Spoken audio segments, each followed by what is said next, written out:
12억 이하 서울 수도권 아파트 선택 포인트 알아보겠습니다. 수요가 많은 곳인가, 즉 하락해도 거래가 될 수 있는 곳인가, 환금성과 직결되는 문제죠. 두 번째, 84 혹은 59 기준, 59일 경우에는 더 중상위 지역으로 들어갈 수 있겠죠.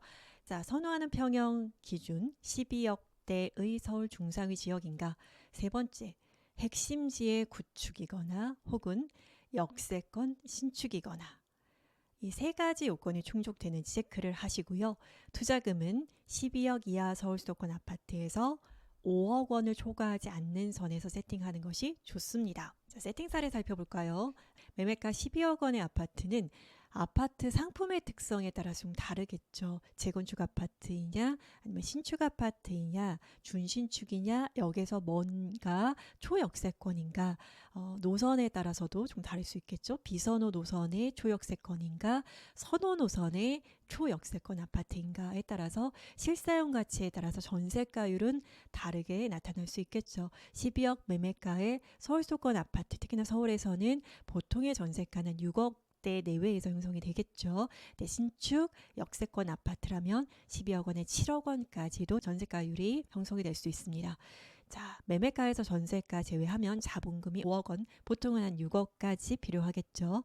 자, 그리고 매매가 12억 원의 아파트를 주택담보대출 받아서 실거주하겠다라고 하면 비규제 지역 같은 경우에는 DSR이 허용되는 범위 안에서 70%까지 혹은 그 이상 대출이 된다라고 하면 대출액 이렇게 받을 수 있고요. 자본금 규모에 따라서 대출액을 결정하시면 되겠습니다.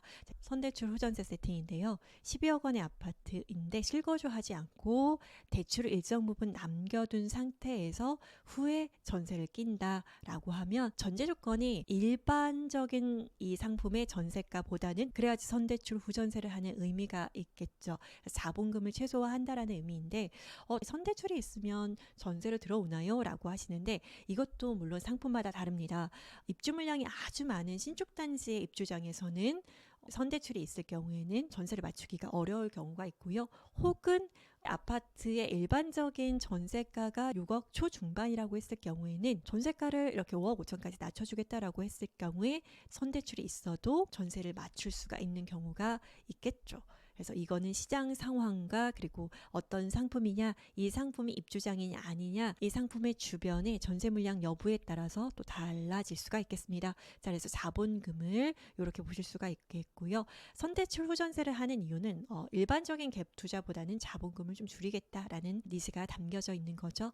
이 방법은 실거주하지 않고 전세를 놓는 것인데 전세를 놓고도 그 이후에 투자 금액을 조금 줄이기 위해서 앞에 전세를 낀 상태에서 뒤에 담보대출을 받는 거죠. 일명 후손이 대출인데 이 후손이 대출을 받아서 자본금을 줄이는 것입니다. 그래서 양쪽의 케이스의 공통점은 일단 실거주를 하지 않는 것이고 투자 금액을 줄이면서 자본금 대비 가장 좋은 아파트를 가지고 가는 그런 세팅 사례가 되겠습니다. 그래서 12억 원의 아파트를 매수한다라고 했을 경우에 우리가 보통은 6, 7억, 8억, 9억 이상의 자본이 있어야지 매수할 수 있다라고 생각하실 수 있는데 이렇게 여러 가지 세팅 방법이 있음을 알 수가 있습니다. 자, 지역들 살펴볼까요? 12억 원 내외 59와 84를 혼합해서 말씀드릴게요. 자, 영등포구의 신길 뉴타운입니다. 신길 뉴타운이 처음 입주할 때는요. 아무래도 초기에 입주하는 때이기 때문에 지금보다는 뉴타운으로서의 위상이 높지는 않았었는데 현재 상태에서는 인근 개발, 여의도라든지 그리고 노량진 뉴타운이라든지 흑성 뉴타운 총 매매가와 키를 맞추면서 올라가고 있다는 게 보입니다. 그래서 현재는 5구 기준으로 12억 원대가 많이 있고요. 그리고 일부 가장 대장단지를 제외하고는 5구 기준 11억대까지 있습니다.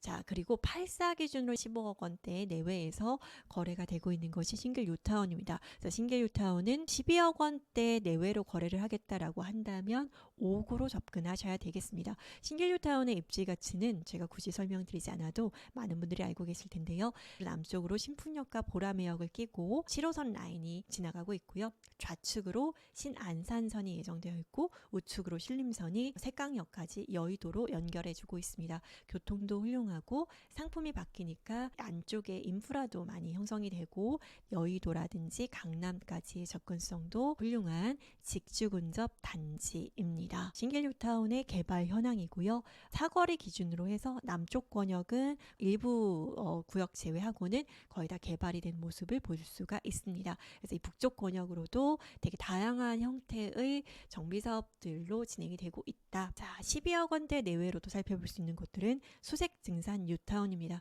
수색증산 뉴타운은 입주 2년차가 되지 않았기 때문에 올 7월 8월이 되면 입주 2년차가 되는 단지들이죠. 수색증산 뉴타운은 입주 2년차가 아직 되지 않았기 때문에 어떤 포지션의 정착이 아직은 덜 된 느낌인데 수색증산 뉴타운의 대장 단지들에서 유의미한 서울의 중상위 급지 정도의 15, 16억대의 매매가로 형성이 되어 있어서 이 뒤쪽 단지까지 영향을 미치지 않을까 싶습니다. 현재는 84 기준으로 낮게는 12억 원대, 높게는 16억대까지 매매가가 형성되어 있어서 단지별 편차가 좀 있는 편이다라고 볼 수가 있겠습니다. DMC, 디지털 미디어 시티역 접근성이 좋은 곳은 매매가가 높고 원거리일수록 매매가가 좀 낮아지는 모습을 보실 수가 있습니다. 그래서 수색증산 뉴타운에서도 뒷단지는 84 그리고 앞단지 5구로 접근을 할 수가 있겠죠. 자, 그리고 녹번 인근 은평구 녹번 쪽에서의 5개 단지들 잘하면 84까지 접근할 수가 있고요. 5구는 12억 아래쪽으로 매매가 가능합니다. 지리적으로는 은평구에 속하지만 생활권역으로는 서대문구 생활권이다라고 보실 수가 있겠습니다. 이 통일로 라인 따라서 아래쪽으로 쭉 내려가면 경희공자일을 만날 수가 있겠죠. 그래서 녹번역 동서로 재개발이 한창 진행이 돼서 신규 단지가 들어오면서 완전히 천지개벽한 동네다라고 볼 수가 있겠습니다. 자, 동북 쪽으로 가볼까요? 성북구입니다. 성북구 기름동이고요. 기름동 하면 우리가 기름뉴타운으로 널리 알고 있고 기름뉴타운은 아무래도 입주한 지 조금 오래되면서 연식이 또 상품이 조금씩 아쉬워지고는 있는데 10여 년 동안 축적된 인프라 덕분에 살기는 굉장히 좋은 곳입니다.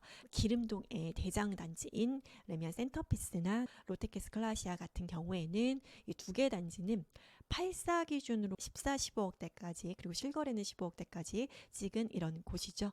기름동의 신축 대장단지는 5구로 접근할 수가 있겠습니다.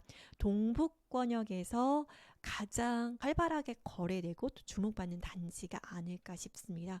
백화점, 마트, 학원 그리고 인프라가 훌륭하고 CBD 중심 업무식으로 접근성이 나름 훌륭한 그런 지역입니다. 도로교통은 좀 어려움이 있지만 철도망을 이용한 중심 업무지구 접근은 양호하다.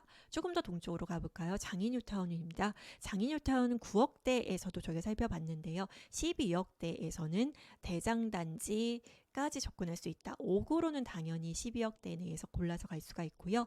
84 기준으로는 장이 4구역이나 6구역으로는 12억대로는 접근이 어렵고 장이 7구역인 꿈의 아이파크 그리고 레미안 단지들 퍼스트하이, 포레카운티로는 12억대로 84까지 접근할 수 있다. 라고 생각하시면 되겠습니다.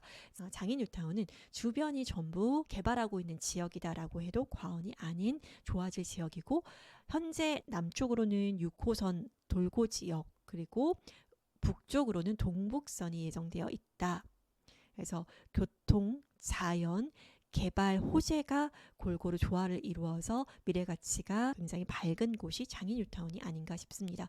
이문희경 뉴타운입니다. 장인뉴타운보다는 조금 형님으로 불릴 수 있는 이문희경 뉴타운인데 이 총 매매가 12억대 내외에서는 5구 살펴볼 수 있고요. 그리고 이문사구역 같은 경우에는 2주 진행하고 있는데 초기 투자 금액이 평형에 따라 다르겠지만 5억에서 6억대 정도로 접근할 수 있는 곳입니다. 이문 1구역, 3구역, 휘경 3구역 올해 입주이고요. 이문 4구역은 2주이니까 새 것이 곧 될 아파트죠. 외대암역과 신이문역, 회기역 이 1호선 라인을 세계 역사를 끼고 이문희경 뉴타운이 신축단지로 확 바뀌었습니다. 바뀌고 있다. 회기역 앞쪽으로는 청량리역 역세권 개발이 진행이 되고 있고 앞쪽으로 주상복합 청량리 재기의 거의 뉴타운급의 재개발이 진행이 되고 있다. 그래서 이문희경 뉴타운은 청량리 역세권 개발의 호재를 잘 받을 곳이고 옆쪽으로 동부간선도로의 지하화 사업도 이제 영향을 받을 수 있는 이런 좋은 곳입니다. 그래서 서울 내에서 이 정도의 마녀 세대가 넘는 주거 클러스터가 형성될 수 있는 곳이 앞으로도 많지 않다라고 보시면 이문희경 뉴타운의 희소성을 알 수 있습니다. 자, 이렇게 해서 12억 원으로 살 수 있는 서울의 아파트, 무엇을 살까, 어떻게 살까, 세팅 방법에 대해서 알아봤습니다. 다음 시간에는 여러분이 굉장히 관심 많은 서울의 15억 원 아파트를 어떻게 살까, 그리고 어떤 아파트로 살까 함께 알아보도록 하겠습니다.